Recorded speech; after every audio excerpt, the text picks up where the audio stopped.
Dans une minute, retour de votre playlist urbaine et électro. Tout de suite, retrouvez l'actu avec la rédaction Master. Jean-Marc Courage-Sénac.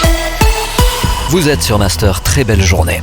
Série noire à Toulouse, après l'effondrement d'un immeuble rue Saint-Rome. Dans la nuit de vendredi à samedi, un deuxième bâtiment dans la rue des Puits-Clos, situé juste à côté, présente lui aussi des risques d'effondrement. Un immeuble également évacué. Au total, pas moins de 200 personnes ont été évacuées ces dernières heures. Et d'autres bâtiments situés à proximité font désormais l'objet d'une surveillance accrue.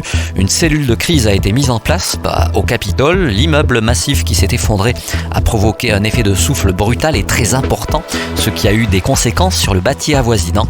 Des erreurs administratives ont aussi entraîné la non prise en charge de l'hébergement des locataires évacués. Une situation qui devrait se normaliser dans les prochaines heures, promettons, du côté de la mairie. Un incendie déploré du côté de l'ISAE Supaéro de Toulouse hier. Le feu a pris dans un local technique en cours d'après-midi. 89 personnes au total ont été évacuées. L'intervention rapide des pompiers a permis de limiter le sinistre à ce seul local et de préserver le reste du bâtiment. Les contrôles d'alcoolémie se multiplient lors des week-end festif à Toulouse. Une dizaine d'usagers de la route ont été testés positifs à l'alcool et 9 aux stupéfiants lors d'une opération menée dimanche matin en plein centre-ville. 3 arrestations ont été effectuées et un véhicule volé a pu être retrouvé.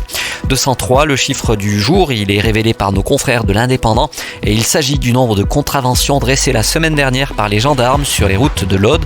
Pas moins de 203 infractions, la plupart pour des excès de vitesse. 5 automobilistes ont également été contrôlés en état d'ivresse, 6 autres alors qu'ils venaient de consommer des stupéfiants. Et puis 3 ans de prison dont 2 assortis d'un sursis. Verdict du tribunal de Carcassonne qui jugeait hier dans le cadre d'une comparution immédiate une femme d'une quarantaine d'années. Elle était poursuivie pour être la nourrice d'un trafic de stupes, c'est-à-dire qu'elle stockait chez elle des produits stupéfiants ainsi que des armes et des munitions. Plus d'1 kilo de cocaïne ainsi que plus de 3 kilos de cannabis avaient été saisis chez elle.